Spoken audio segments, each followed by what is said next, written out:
Others, and here comes President Biden after the NATO summit in Washington. Let's listen. Here we go, guys. Thank you. Please be seated. Well, good evening.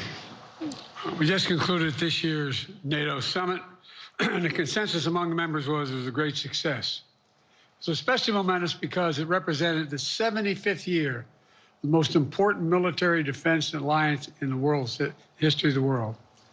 We should never forget that NATO grew out of the wreckage of World War II, the most destructive war in history. The idea was to create an alliance of free and democratic nations that would commit themselves to a compact of collective defense. Standing together, they knew we'd all be safer. An attack on one would be treated as an attack on all. And it's worked because a would-be aggressor knows if they attack one of us, they'll be attacked by all of us. Sending that message is the best way to deter aggression and prevent wars in the first place. For those who thought NATO's time had passed, they got a rude awakening when Putin invaded Ukraine. Some of the oldest and deepest fears in Europe roared back to life because once again, a murderous madman was on the march. But this time, no one cowered in appeasement, especially the United States. We collected intelligence that Russia was planning to invade Ukraine months before the invasion. I directed the intelligence community to be a significant amount of intelligence be declassified so I could start building an international coalition to oppose the invasion. Then in February, some of you remember, I warned the world that the invasion was imminent. I rallied a coalition of 50 nations from Europe to Asia to help Ukraine defend itself. Many foreign policy experts thought as Putin amassed Russian forces just 100 miles north of Kyiv, the capital of Ukraine, but Putin thought it was the mother home of Russia. The capital would fall in less than a week. But the Ukrainian people, backed by a coalition to help build, stopped them. Today, Kyiv still stands, and NATO stands stronger than it has ever been. During the week of this summit, several heads of states made it a point in their statements to thank the United States and to thank me personally for all that NATO has achieved. NATO is not only stronger, NATO is bigger because we led the charge to bring in Finland and Sweden into the alliance, and it makes a gigantic difference. Excuse me. Meanwhile, my predecessor has made it clear he has no commitment to NATO. He's made it clear that he would feel no obligation to honor Article 5. He's already told Putin, and I quote, "Do whatever the hell you want." In fact, the day after Putin invaded Ukraine, here's what he said. It was genius. It was wonderful. Some of you forgot that, but that's exactly what he said. But I made it clear a strong NATO is essential to American security. And I believe the obligation of Article 5 is sacred. And I would remind all Americans, Article 5 is invoked only once in NATO's long history, and that was to defend America after 9/11. I made it clear that I will not bow down to Putin. I will not walk away from Ukraine. I will keep NATO strong. That's exactly what we did, and exactly what we'll continue to do. Now, the future of American policy is up to the American people. This is much more than a political question. It's more than that. It's a national security issue. Don't reduce this to the usual testament that people talk about, issues of being a political campaign. It's far too important. It's about the world we live in for decades to come. Every American must ask herself or himself, is the world safer with NATO? Are you safer? Is your family safer? I believe the American people know the answer to all those questions is yes. And I believe the American people understand that America is stronger because of our alliances. I believe the American consensus from Truman to Reagan to me still holds today. America cannot retreat from the world. We must lead the world. We are an indispensable nation, as Madeleine Albright wrote. Now let me turn to three other key issues. Just this morning, we had a great economic report showing inflation is down. Overall prices fell last month. Core inflation is the lowest it's been in 3 years. Prices are falling for cars, appliances, and airfares.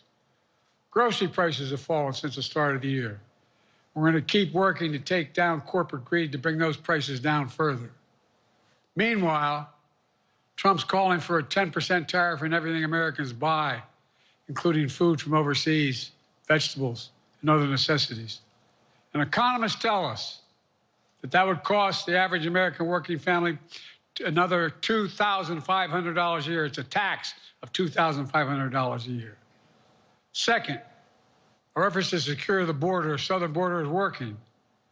After Trump killed the bipartisan effort to secure the border, Republicans and Democrats had worked on, because he thought it would benefit me and make him a loser, Republicans walked away.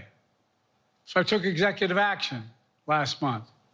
As a consequence, working with Mexico, border encounters have gone down over 50%. The current level is lower today than when Trump left office. Third, for months, the United States has been working to secure a ceasefire in Gaza, to bring the hostages home, to create a path for peace and stability in the Middle East. 6 weeks ago, I laid out a detailed plan in writing. It was endorsed by the UN Security Council, the G7. That framework is now agreed on by both Israel and Hamas. So I sent my team to the region to hammer out the details. These are difficult, complex issues. There's still gaps to close. We're making progress. The trend is positive, and I'm determined to get this deal done and bring an end to this war, which should end now. Let me conclude where I began. We're the United States of America. We are the indispensable nation. Our leadership matters. Our partnerships matter. This moment matters. We must rise to meet it. With that, I'll take your questions. I've been given a list of people to call on here. Reuters, Jeff Mason.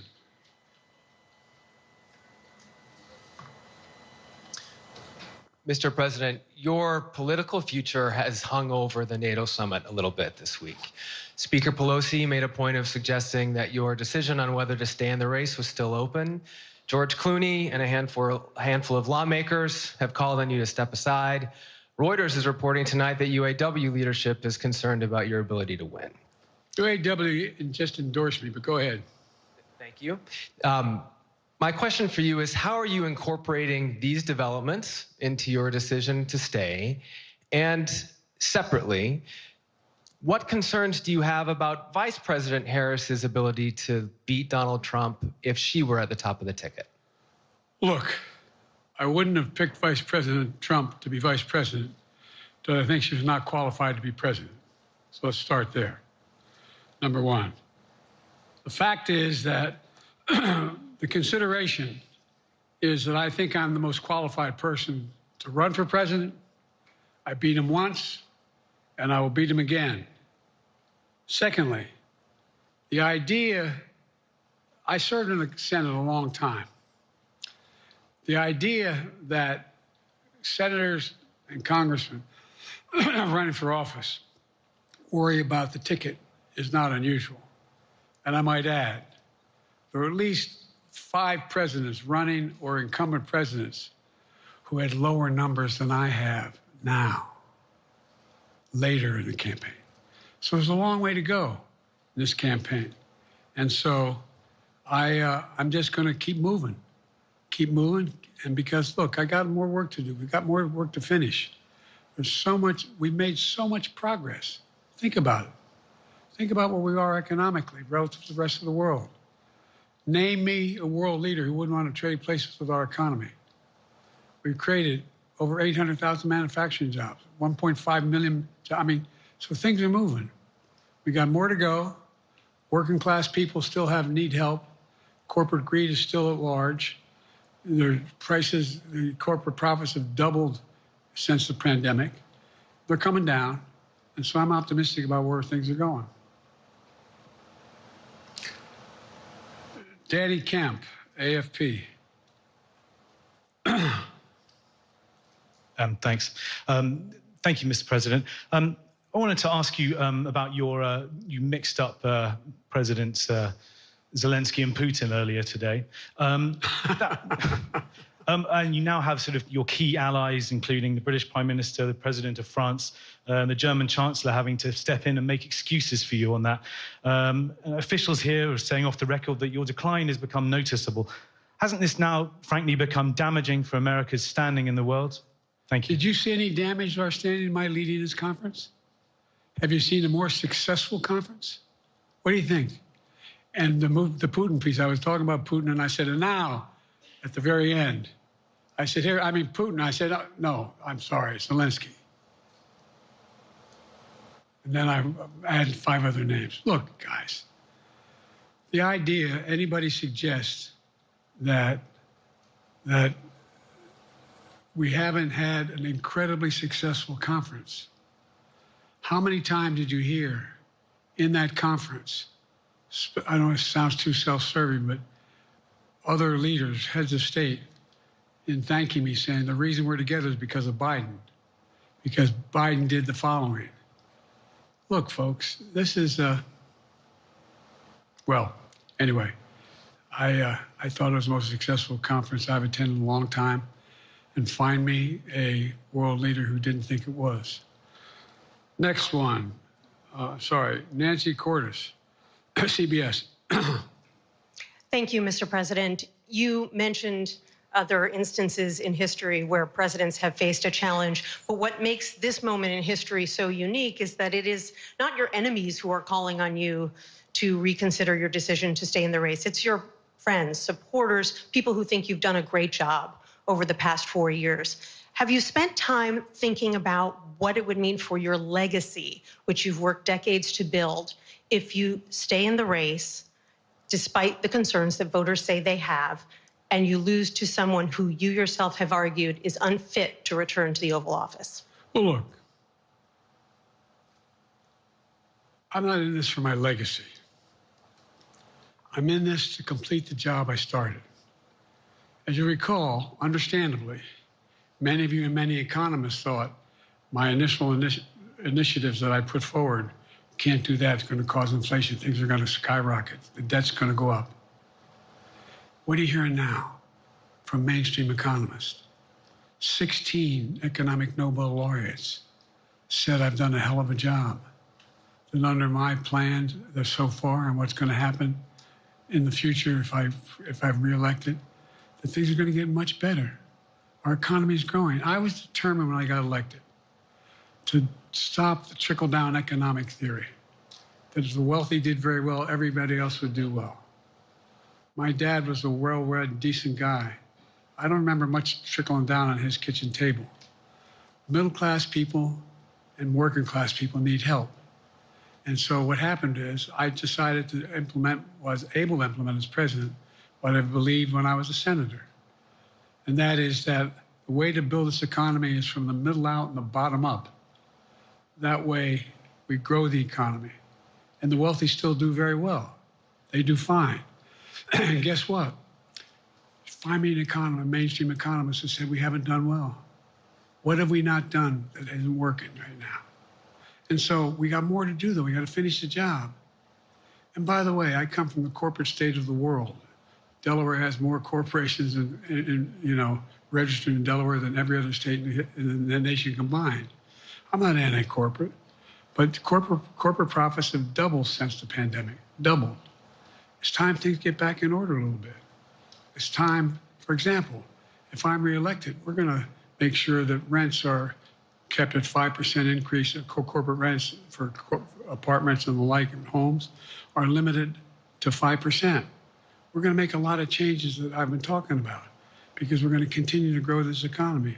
And by the way, I know, remember how I got so roundly criticized for being so pro-union? Not labor, union. Well, guess what? I've been the most pro-union labor president in history. Not a joke. And guess what? We had the Treasury Department do a study. When unions do better, everybody does better. Everybody does better. And we talk about how, for example, remember when we talked about getting the computer chip industry back in the United States? Used to be 40% of the industry. We invented the chip. 40% of the industry was in the United States. And former presidents decided that the best way to do it is find the cheapest labor in the world, send the product over there, and import what the product was. And so what did I do? I was told not to go over to Europe, to Asia, including Europe, but Asia. And I remember going to South Korea, convincing them to invest $20 billion in the United States to build computer chip factories. And I asked why when they finally decided to do it. And the answer was because you have the safest economy in the world, and you have the best workers in the world. So the whole idea here is we've invested, there's over $50 billion in investment in computer chip manufacturing just coming into being. None of you thought that would happen. None of you thought that would happen. But it's happening. It's happening. And it's going to grow economies all through. And by the way, red states and blue states. Matter of fact, there's as much in red states as blue states. I've made no distinction. So my generic point is that the idea that we can't continue to build and grow the economy, make it fairer. Like I said, from my standpoint, when the middle class does well, that's when the whole economy grows. The poor have a shot, the wealthy do well. But the wealthy got to start paying their taxes. As a follow-up, sir, you mentioned that your Vice President Kamala Harris would be ready to serve on day one. Can you elaborate on that? What is it about her attributes and her accomplishments over the last 4 years that make her ready to serve on day one if necessary? First of all, the way she's handled the issue of freedom of women's bodies to have control over their bodies. Secondly, her ability to handle almost any issue on the board. This was a hell of a prosecutor. She was a first-rate person, and in the Senate, she was really good. I wouldn't have picked her unless I thought she was qualified to be president. From the very beginning, I made no bones about that. She is qualified to be president. That's why I picked her. Felicia Schwartz, Financial Times. Thank you, Mr. President. Presidency is the most straining job in the world, and it's 24/7. How can you say you'll be up for that next year, in 2 years, in 4 years, given the limits you've acknowledged that you have today? The limits I've acknowledged I have? There's been reporting that you've acknowledged that you need to go to bed earlier and your evening around 8. That's not true.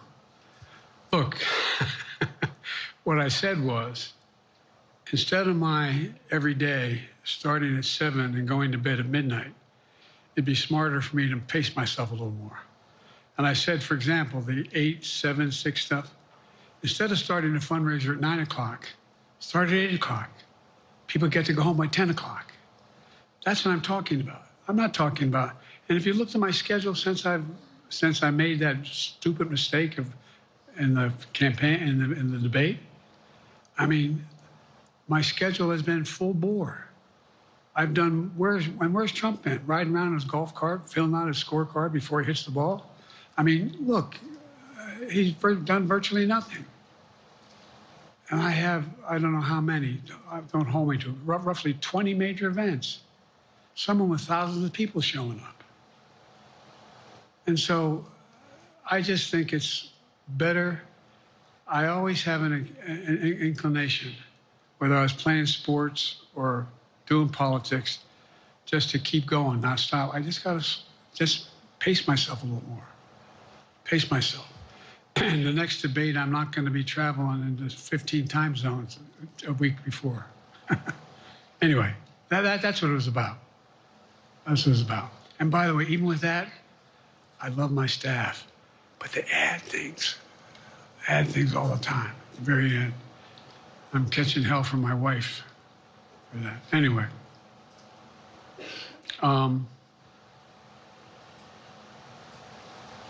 I'm sorry, Zeke Miller, Associated Press.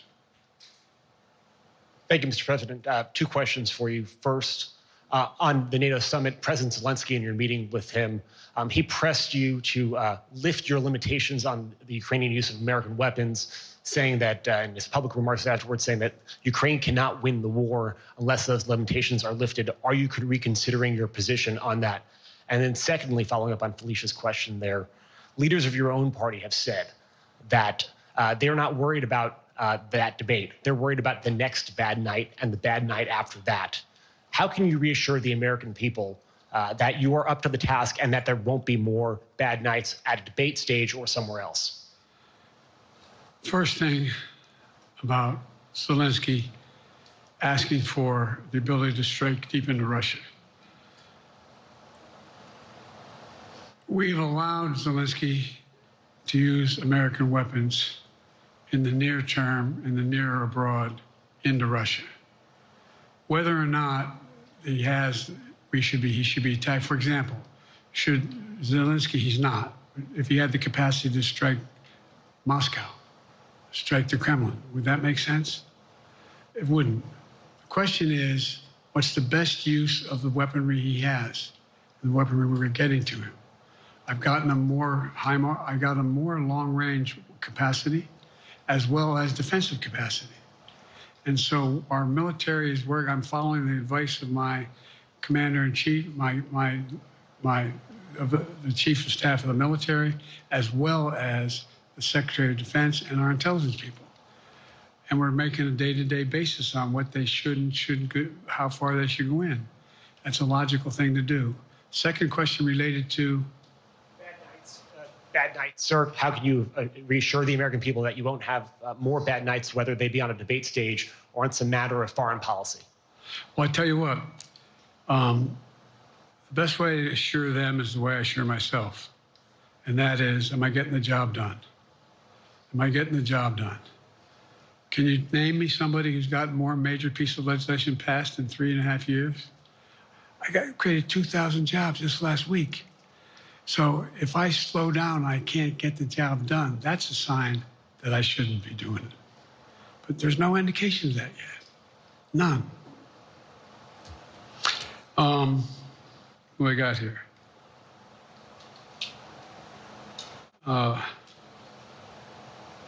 Merrick, Pulaski Radio.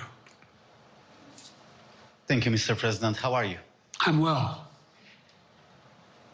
The elections in the US have consequences around the world. You have pretty high standing in Europe. I just asked President Macron about you, and he said we are happy to have him as the President of the United States. But there is a concern.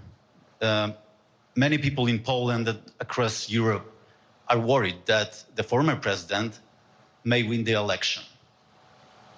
And there's a lot of concern that Donald Trump may weaken NATO, stop supporting Ukraine, or push Ukraine to give up territories to Russia. They're correct. And yourself was warning just 2 minutes ago about it.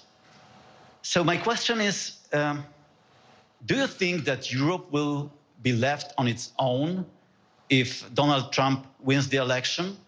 And what's your advice to European leaders to prepare for possible US disengagement? Well, look,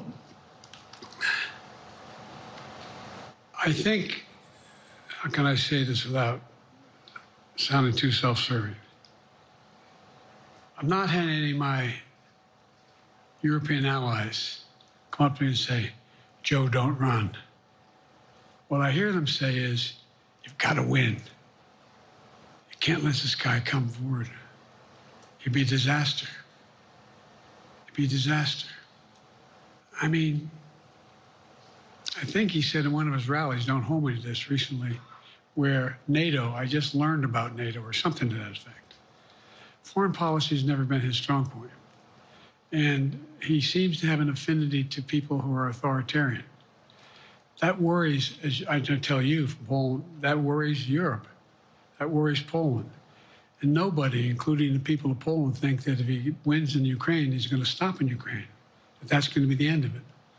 And so what I can say is, I think I'm the best qualified person to do the job, to make sure that Ukraine does not fall, that Ukraine succeeds, that the European alliance stays strong.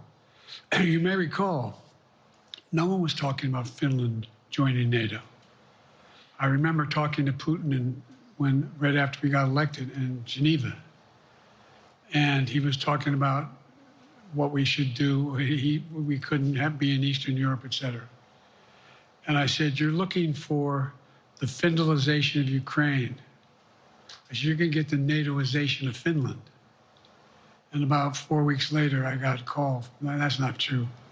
Probably 5 months later, from the president of Finland, could he come and see me in my office? I invited him to the Oval Office. We sat down and talked. He said he wanted to join NATO. Could I help? And I did. It wasn't automatic. And then I got a call from the Swedes.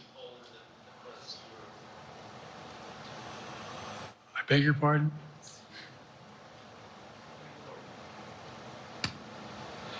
And so Finland joined NATO. 800-mile border is a significant, and they were already allies, but they weren't part of NATO. And you heard, I think you heard, maybe, I can't recall whether he said it publicly in our closed meeting, but he wouldn't mind it being repeated.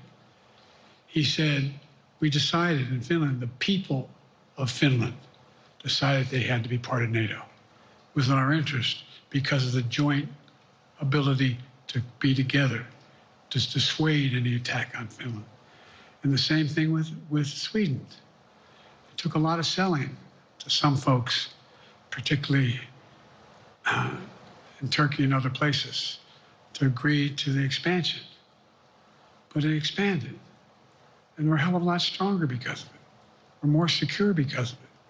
And by the way, I was able to get 50 other nations, 50, to support Ukraine. 50. We were able to bring about a coalition of Europe and Asia, Japan and South Korea. I just met we talked about AUKUS, and we talked about the relationship between Australia, New Zealand, Japan, South Korea, the United States. We're making the world safer and stronger because we have to deal with the new arrangement that exists in the world.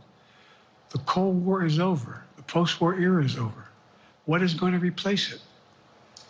And I respectfully suggest I have a pretty good idea what that should be. I've convinced a lot of people to follow it. We're just going to get stronger. David Sanger. Where's it? Thank you, Mr. President. Be nice, David. Mr. President, the NATO declaration that was issued yesterday was very notable because it described China as a decisive enabler of the war in Ukraine for its provision of critical goods to the Russians. That's part of a broader partnership that seems to have cemented in place in the past 2 or 3 years. I think one that you were a little bit doubtful of when we asked you about it some time ago. So I'd be interested to know whether you have a strategy now of trying to interrupt the partnership between China and Russia, and whether or not in a second term you would pursue that, if you could describe that strategy to us. And along the way, could you also tell us whether you think, just to follow up on Felicia's question, that if you were in a room with Vladimir Putin again, the way you were 3 years ago, or with President Xi, that a few years from now you will be able to go negotiate with them, handle them one-on-one? Well, the first part of the question is, we discussed and I raised in the NATO summit, and others raised, the future of China's involvement, what they're going to do. What they're doing with Russia in terms of accommodating, facilitating, they're getting access to additional, they're not supplying weapons themselves, they're supplying mechanisms for them to be able to get weapons. And China's position is basically, and I've spent more time with Xi Jinping than any world leader has, over 90 hours since being vice president all the way through, for real. And by the way, I handed all my notes.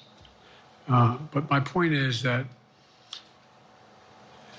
Xi believes that China is a large enough market that they can entice any country, including European countries, to invest there in return for commitments from Europe to do A, B, C, or D, or not to do certain things. What's happened is we had a long discussion about what we have to make clear. China has to understand that if they are supplying Russia with information and capacity, along with working with North Korea and others to help Russia in armament, that they're not going to benefit economically as a consequence of that by getting the kind of investment they're looking for. And so, for example, we're in a situation where, and we've reestablished direct contact with China after that, remember the balloon, quote unquote, going down, and all of a sudden things came to an end? Well, we set up a new mechanism. There's a direct line between Xi and me, and our military has direct access to one another, and they contact one another when we have problems. The issue is that we have to make sure that Xi understands there's a price to pay for undercutting both the Pacific Basin as well as Europe, and as it relates to Russia and dealing with Ukraine. And so for example, if you want to invest in China, as you know this area really well. Want to invest in China, you have to have a 51% Chinese owner. You have to make sure that you do by their rules, and you don't have the authority, and you have to provide all access to all the data and information you have. There was a while there, as you recall, the last administration and other administrations, where the access to that market was enticing enough to get companies to come in because they had access to over 1 billion people in a market, not 1 billion, but a lot of people in the market. And so they were doing it. But that got curtailed when we started saying we're going to play by the same rules. For example, the idea they don't abide by the international rules related to subsidizing products by the government funding. So guess what? They're not going to be able to export their electric vehicles to the United States without a significant tariff. Others are doing the same thing around the world. But it is a concern. It is a concern that you have both China, North Korea, Russia, Iran, countries that are not necessarily coordinated in the past, looking to figure out how they can have impact. Interrupt that impact? Yes, I do, but I'm not prepared to talk about the detail of it in public. And I think you'll see that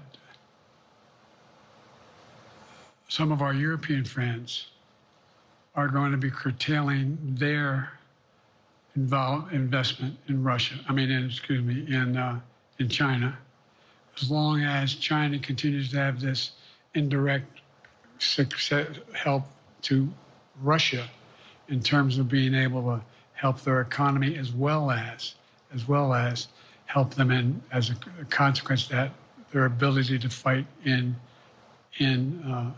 Ukraine. The other thing that we talked a lot about is that, and I raised it, and I didn't hear any. I can't swear that everyone agreed because not everyone got to talk about it. But we need a new industrial policy in the West.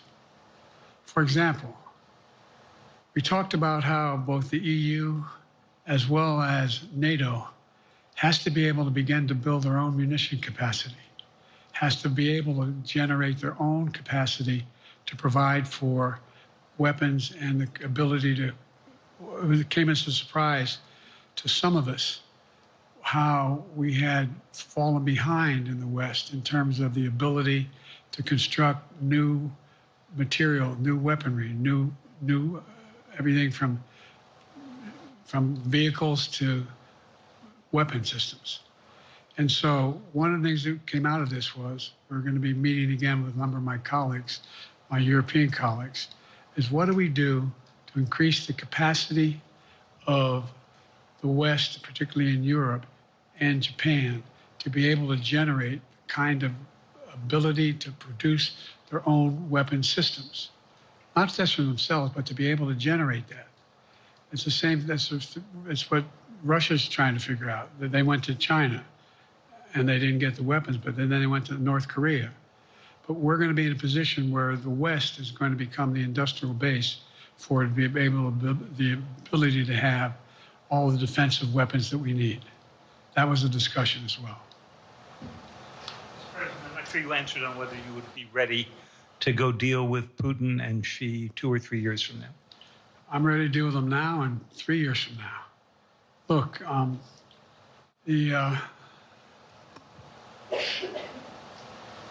like I said, I'm dealing with Xi right now and direct contact with him.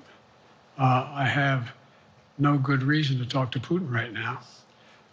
There's not much that he is prepared to do in terms of accommodating any change in his behavior.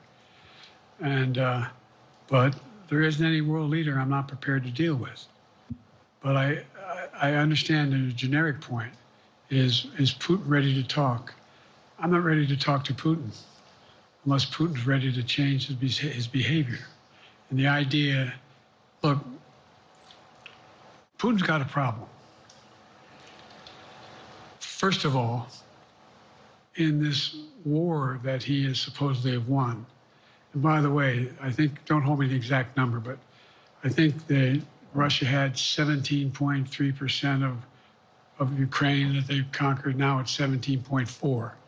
I mean, in terms of percentage of territory. They've not been very successful. They've caused horrible damage, loss of life, but they've also lost over 350,000 troops, military, killed or wounded. They have over 1 million people, particularly young people with technical capability, leaving Russia because they see no future there. They've got a problem. But what they do have control of is they are very good at controlling and running the public outcry that relates to how they use mechanisms to communicate with people. They lie like hell to the constituencies. They lie like hell about what's going on. And so the idea that we're going to be able to fundamentally change Russia in the near term is not likely. But one thing for certain, if we allow Russia to succeed in Ukraine, they're not stopping in Ukraine. I recommend, I know you know this because you've written about it, read Putin's speech after they moved in, what it was all about in Kyiv. It wasn't about just, anyway, read what his objective is. And anyway, but so I think that I'm prepared to talk to any leader who wants to talk, including if Putin called me and wanted to talk. Last time I talked to Putin was trying to get him to work on an arms control agreement related to nuclear weapons in space. That didn't go very far. So my point is, I'm prepared to talk to anybody, but I don't see any inclination. There is an inclination on the part of the Chinese to keep in contact with me because they're not sure where this all goes. And look what's happened in Asia. We have strengthened the Asian Pacific area more than anybody else has. We just put together with, today I brought on, I asked our NATO allies that we bring on the group from the South Pacific, Australia, New Zealand, Japan, Australia. I already mentioned Australia. And I met twice now, I think, with the 14 leaders of the Pacific Island nations. And we've slowed down what's going on there. We've slowed down China's reach. But there's a lot of work to do. This is a moving target, and I don't take it lightly. Assam from NPR. Thank you, Mr. President. Asma Khalid with NPR. I have two questions. Earlier, you spoke about the ceasefire plan between Israel and Hamas. We're now looking at 10 months of war, and I'm curious if there's anything that you feel personally you wish you would have done differently over the course of the war. And then secondly, if I may, I wanted to ask you about your presidential campaign. I remember covering your campaign in 2020, and there was a moment where you referred to yourself as a, quote, bridge candidacy, a transition to a younger generation of leaders. I want to understand what changed. Two things. Let's go back to when you talked about would I have changed anything that's happening with Israel and the Palestinians and the Palestinian movement. The answer is, as you recall, from the very beginning, I went to Israel, but I also got immediate contact with al-Sisi in Egypt. I met with the King of Jordan. I met with most of the Arab leaders to try to get a consensus going as to what had to be done to deal with getting more aid and food and medicine into the Gaza Strip. And we pushed it really hard. And Israel occasionally was less than cooperative, number one. The Israeli War Cabinet, I've been dealing with Israel since Golda Meir. Some of the reporters around here come here all the time have heard me say this. The first time I met with Golda Meir, I sat across from her at her desk, and her assistant was Rabin sitting next to me. That's how far back I go. I know Israel well, and I support Israel. But this war cabinet is one of the most conservative war cabinets in the history of Israel. And there's no ultimate answer other than a two-state solution here. And so what was able to be done in terms of the plan I put together was it would be a process for a two-state solution. And we get the Arab nations to, particularly from Egypt all the way to Saudi Arabia, to be in a position where they would cooperate in the transition so that they could keep the peace in Gaza without Israeli forces staying in Gaza. The question has been from the beginning, what's the day after in Gaza? And the day after in Gaza has to be, the end of the day after has to be no occupation by Israel in the Gaza Strip, as well as the ability for us to get in and out as rapidly as you can, all that's needed there. I've been disappointed that some of the things that I put forward have not succeeded as well, like the port we attached from Cyprus. I was hopeful that would be more successful. But that's why when I went to Israel immediately after the massacres that occurred at the hands of Hamas, the one thing I said to the Israelis, and I met with the War Cabinet and with Bibi, don't make the same mistake America made after bin Laden. There's no need to occupy anywhere. Go after the people who did the job. You may recall, I still get criticized for it, but I was totally opposed to the occupation and trying to unite Afghanistan. Once we got bin Laden, we should have moved on, because it was not no one's ever going to unite that country. I've been over every inch of that, not every inch, the entirety from the poppy fields all the way to the north. I said, don't make the same mistake we made. Don't think that's what you should be doing, is doubling down. We'll help you find the bad guys, Sinwar and company. And all this criticism about I wouldn't provide when the weapons they needed. I'm not providing them 2,000-pound bombs. They cannot be used in Gaza or any populated area without causing great human tragedy and damage. But remember what happened when you had the attack on Israel with rockets and ballistic missiles. I was able to unite the Arab nations as well as Europe, and nothing happened. Nothing got hurt. It sent an incredible lesson to what was going on from the Middle East. So there's a lot of things, in retrospect, I wish I had been able to convince the Israelis to do. But the bottom line is we have a chance now. It's time to end this war. It Doesn't mean walk away from going after Sinwar and Hamas. And if you notice, you know better than most, there is a growing dissatisfaction on the West Bank from the Palestinians about Hamas. Hamas is not popular now. And so there's a lot of moving parts. I just have to keep moving to make sure that we get as much done as we can toward a ceasefire, and get those. And by the way, look at the numbers in Israel. I mean, my numbers are better in Israel than they are here. But then again, they're better than a lot of other people here too. But anyway. Bridge candidacy in 2020. You referred to yourself as being a bridge candidate for a younger, fresher generation of Democratic leaders, and I wanted to know what changed.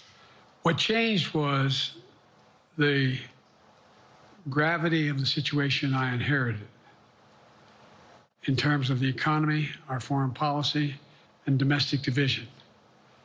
And I think, I won't put words in anybody's mouth. Most presidential historians give me credit for having accomplished more than most any president since Johnson and maybe before that to get major pieces of legislation passed. And what I realized was my long time in the Senate had equipped me to have the wisdom to know how to deal with the Congress, to get things done. We got more major legislation passed that no one thought would happen. And I want to finish it, to get that finished. If tomorrow, if we had a circumstance where there was a lineup and I hadn't inherited what I did and we just moved things along, anyway, it's going to change. Last question. Haley Bull, Scripps. Or no, Josh Weingrove, I'm sorry, was the next one. I'll do 2 more questions. Thank you, Mr. President. Many of your colleagues, Democrats on the Hill, are watching tonight as they assess what they want to say about your candidacy. I'm wondering how you're thinking of this right now. It seems like your answer is clear, but they're watching how things go tonight, tomorrow in Michigan, next week in Texas and Nevada. Are you thinking that way about how the next week or 2 goes would inform your... Am I using that way, you said? Are you thinking that way about how the next 2 weeks go? Will that affect your decision, or are you fully determined on running in November as the party's nominee? I'm determined on running, but I think it's important that I allay fears by let them see me out there. Let me see them out, for the longest time it was, Biden's not prepared to sit with us unscripted. Biden's not prepared to, anyway. And so what I'm doing is, and I've been doing, I think we've done over 20 major events from Wisconsin to North Carolina, to demonstrate that I'm going out in the areas where we think we can win, where we can persuade people to move our way, or people are already there. And here, look, the other thing is, we have the most extensive campaign organization of anybody's had in a long, long time. We have well over 1,000 volunteers knocking on doors, making phone calls, making tens of thousands of phone calls. We have headquarters, I forget exactly how many, I don't want to cite a number and then find out I'm off, but we have scores of headquarters in all the toss-up states. We're organized, we're moving, and that's awful hard to replace in the near term. And so, and here's the other thing. I was in the Senate a long time. Very proud of what I've done in the Senate. I was chairman of the Foreign Relations Committee for a long time, and I was chairman or ranking member and chairman of the Judiciary Committee. I'm going to be going down to the Johnson Library. Anyway, I'm going to be going around making the case of the things that I think we have to finish and how we can't afford to lose what we've done or backslide on civil rights, civil liberties, women's rights.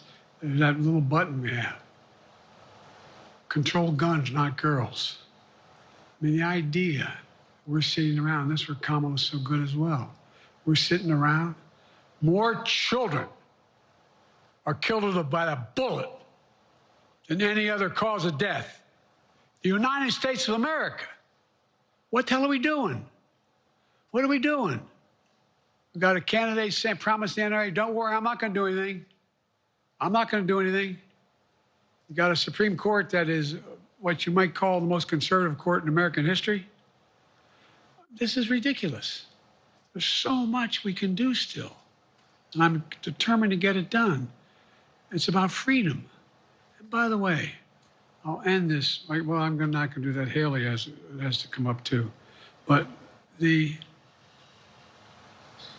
remember I made a speech on democracy in Philadelphia at Independence Hall. And I'm not being critical, just observing. The bulk of the press said, what the hell is he talking about that for? Democracy. You did. Democracy is not an issue. Democracy is not an issue. Except the polling data showed 60% of the people knew I was right, thought I was right. I'm not asking you a question. You don't have to answer, obviously. But do you think our democracy is under siege based on this court? Do you think democracy is under siege based on Project 2025? Do you think he means what he says when he says he's going to do away with the civil service, eliminate the Department of Education, make sure, I mean, we've never been here before. And that's the other reason why you say, hand off to another generation. I've got to finish this job. I've got to finish this job because there's so much at stake. We've had some discussions over the past few days with your press secretary about the question of health exams. And you said you take a cognitive test every day in this job. Are you open to taking another physical or test before the election? Governor Whitmer of Michigan, for instance, said it wouldn't hurt to take a test. Well, look, two things. One, I've taken 3 significant and intense neurological exams by a neurologist. In each case, as recently as February. And they say I'm in good shape, okay? Although I do have a little problem with my left foot because it's not as sensitive because I broke my foot and didn't wear the boot. But I'm good. I'm tested every single day about my neurological capacity to do decisions I make every day. You talk to my staff, all of you talk to my staff. Sometimes my staff talks a lot. But the fact of the matter is, I don't think you have them telling you that all the major ideas we've undertaken haven't been in part initiated by me. I remember when the staff, I said, I'm going to go to South Korea. We're going to get the chip. What are you doing? I'm going to get Japan and Korea back together again after essentially having hostilities toward one another since the end of World War II. I'm going to move and see that we can expand it. You know, the only thing age does is help you with it, creates a little bit of wisdom if you pay attention.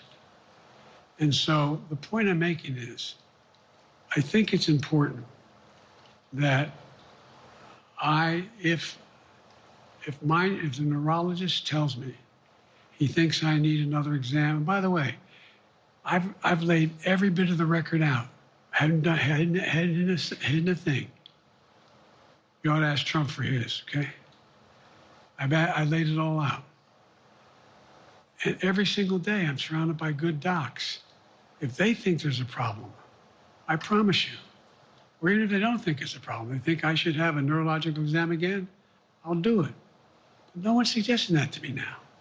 And I'll ask you another question. No matter what I did, no one's going to be satisfied. Did you have 7 docs? Did you have 2? Who'd you have? Did you do this? How many times did you? So I am not opposed if my doctors tell me I should have another neurological exam, I'll do it. But that's where I am. Haley Bull, Scripps. Thank you, Mr. President. You said you're making decisions on a day-to-day basis when it comes to support for Ukraine. Does that mean you have not closed the door on further considering lifting restrictions for U.S.-made weapons inside Russia? And if I may, your convention is coming up where your delegates are pledged to make you the official nominee. If they have second thoughts, are they free to vote their conscience? Obviously, they're free to do whatever they want, but I get overwhelming support. Overwhelming support. I won, I forget how many votes I won in the primary. Overwhelming. And so tomorrow, if all of a sudden I show up at the convention, everybody says, we want somebody else, that's the democratic process. It's not going to happen. Even if that means they vote for someone else? Sure. Look, I'll end this with this. I served in the Senate a long time. I understand the impetus of candidates running for local office and whether they think the top if they can help them or not. In my state of Delaware, which was a very, at least it was a red state when I started, in terms of where you now talk red and blue. I don't recall most of the Democratic presidents winning my state when I was a candidate. The truth of the matter is I understand the self-interest of a candidate. If they think that, running with Biden at the top is going to hurt them, then they're going to run away. I get it.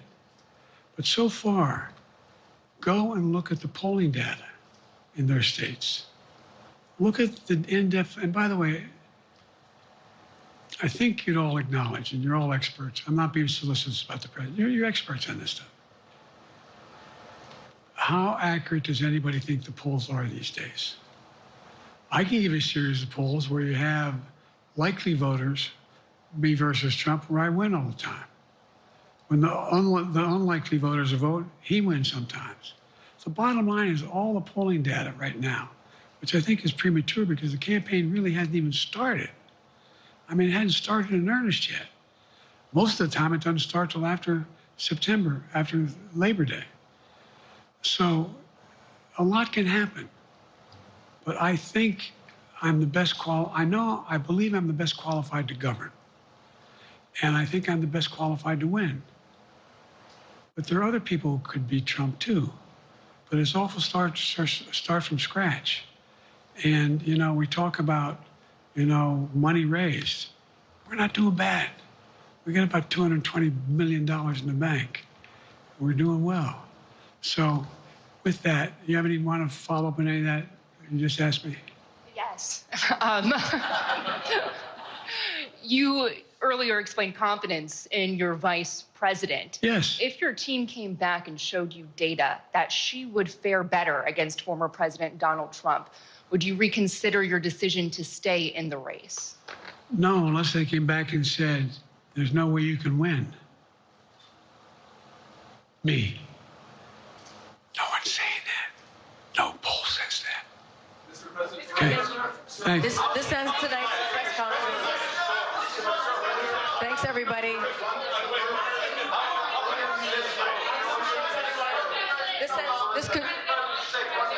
This concludes. Respectfully, earlier you misspoke in your opening answer. You referred to Vice President Harris as Vice President Trump.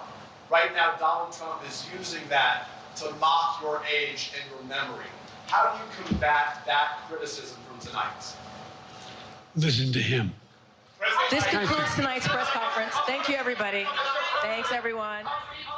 One more extraordinary moment in this presidential campaign, and then we say this often, and we can't overstate it, that every day in the spotlight is another critical test for President Biden in this election, having given the debate performance that he did that was so highly criticized afterwards, the moments during that debate. Obviously, a lot of criticism for the former President Donald Trump in that debate as well, but it's the president who must now make the case before the American people and in front of fellow Democrats that he is the best person to be the nominee for their party moving forward.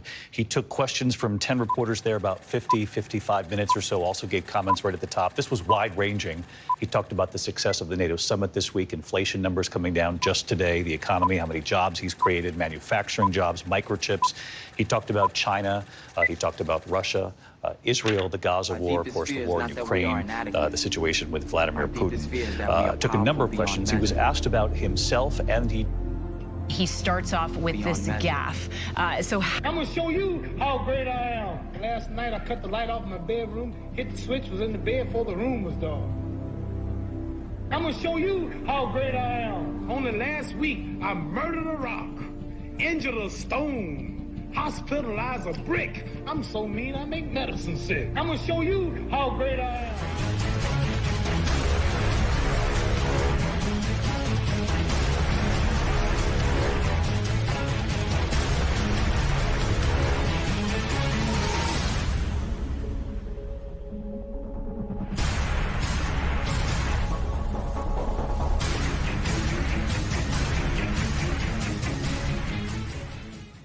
What is happening, everyone? Wow, I can't believe he lasted that long, honestly. Got 2 minutes of my time here, so I'll make it quick. That was atrocious. He was doing okay in the first 10, 20 minutes, and then just a fucking train wreck. What a fucking train wreck. The media has definitely turned on old Joe. And, hey, Democrats, fuck you. How does it feel to be on the short end of the stick for once when it comes to the fucking media? I don't have a whole lot more to say because you all saw it in my chat the whole time. I was chatting because I'm a conservative. I am a traditionalist. Every time the president, he's not my president. I'll tell you that right now. Trump's been my president since 2016. He will continue. But I didn't want to be talking over him while he was completely embarrassing us as a nation on the world stage. NATO. What a joke. And I've had a lot of beers because he drives me to drink, I'm not gonna lie. Oh, what a fucking dipshit. God damn it. Forgive me, Lord. Shouldn't use your name today. Okay. Anyways, I think the space is still open. If anyone is here and you want to chat, I will chat. But if not, I'm going to head on out. I don't see anyone in the space. I have no calls. So, there it is. 30 minutes after the hour. Out of time. And this is the episode for tonight, guys. Like I said, you can tell. Look at it. You know, got 4 cans here. Just on standby. Because I'm just so embarrassed for our country. The number one reason we're in this position is because we have turned our back on Almighty God. That's why. That's the fundamental reason. So, I'll do an episode on that exclusively coming up soon. But I always want to end on a good note. One of my favorite scriptures is when Jesus is talking about sparrows or flowers, how he clothes them, how he takes care of them. Do not worry about tomorrow because tomorrow has enough worry of its own. Just worry about today and I got the rest. God is in charge. He's on the throne. It'll all be sorted out. And the good will win and the evil will lose. So just remember that. Rest in that. Have peace and joy in that. That 99.999% of things you worry about will never even happen. That, guys, cheers. Get the merch, the glass, the shirt I'm wearing. It's all on jds2cents.com. Love you, patriots. And fuck you, commie-crats. Have a wonderful evening. Cheers.